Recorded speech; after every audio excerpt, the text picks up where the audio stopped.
Ketika New Mind mendapatkan mandatnya, 1 tahun kemudian diputuskan sebuah kebijakan tingkat dunia, yaitu dalam negeri Indonesia, emas menjadi alat tukar sejajar dengan alat bayar rupiah. Emas bisa ditransaksikan sebagai alat tukar selain alat bayar rupiah. Itu semua resmi disahkan. E-Gold adalah transaksi berbasis fisik emas dan digital dengan menyediakan 10.000 ATM Gold dalam 3 tahun di seluruh Indonesia. Dengan adanya ATM Gold, semua orang kalau memerlukan fisik emasnya bisa dalam 24 jam melakukannya. Kemudian, transaksi antar negara dengan Indonesia akan menggunakan emas sebagai alat tukarnya 3 tahun kemudian setelah kebijakan nasional itu dijalankan. Diharapkan dalam 3 tahun setelah hal ini, semua di regional ASEAN, e-Gold menjadi alat tukar resmi antar negara ASEAN dan negara Selatan Pasifik. Dalam 5 tahun, seluruh tambang emas Indonesia menjadi underlying emas fisik e-Gold.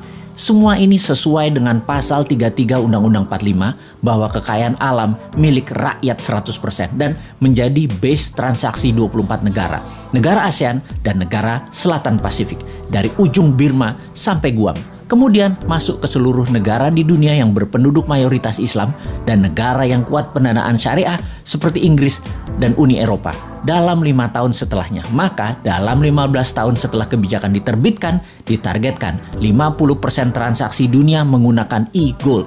Emas adalah pengadil yang adil. Indonesia akan menjadi negara pertama bebas inflasi. Kemudian diikuti negara-negara regional dan dalam 15 tahun 50% dunia bergabung dalam dunia tanpa inflasi. Harga emas akan dibuat diam, tidak bergerak, tidak di-floating lagi berdasarkan demand dan supply agar oligar dan globalis tidak bisa bermain harga. Harga emas akan diam, dipatok diam. 1 gram emas sama dengan 1 juta rupiah. Sisa dunia menyesuaikan harga tersebut. Sejak saat itu, harga di dunia dimanapun atas barang yang sama adalah sama. Sungguh, kita memerlukan konsep bernegara yang sontoloyo untuk membuat Indonesia menjadi negara superpower. Kita tidak butuh populis, tidak butuh diliput kegiatan kecil-kecil. Kita butuh gerakan besar yang berani. Seberani pejuang kemerdekaan tahun 45 ketika mereka ditangkap dan dieksekusi sekutu, juga dieksekusi Belanda. Mata mereka tidak terpejam, wajah mereka tenang, tidak menunjukkan ketakutan atau kemarahan. Wajah mereka seperti diliputi cahaya.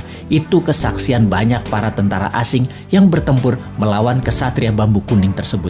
Semua itu membuat mereka ragu perjuangan mereka, para tentara sekutu dan Belanda itu.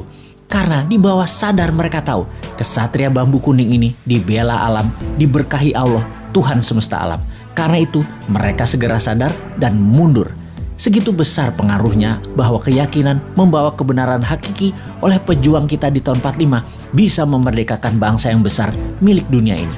Saat ini pun Nusantara memiliki pejuang-pejuang itu. Nusantara sudah masanya bergerak. Wahai para pemuda, Anda bersiap berjuang dengan berani, berjiwa tenang karena tahu ini semua perjuangan untuk Indonesia menjadi pengadil dunia teradil untuk membuat dunia ke depan damai selama 1000 tahun. Wahai pemuda New Mind, inilah masa kalian menjadi pembeda, menjadi pejuang kesejahteraan dunia untuk jadi penengah kisruhnya dunia. Rebutlah kekuasaan globalis yang merugikan dan jinakan negara dunia yang saling bunuh untuk kekuasaan dan pertumpahan darah untuk sebuah kepuasan jabatan. Sudah itu semua. Sebar terus pemahaman New Mind yang bisa membuat Indonesia menjadi negara superpower segera. Diawali dengan menjadikan emas sebagai alat tukar dunia. Untuk menjadikan emas alat tukar nasional, segera akan kita menangkan dengan mendapatkan mandat sesegera mungkin.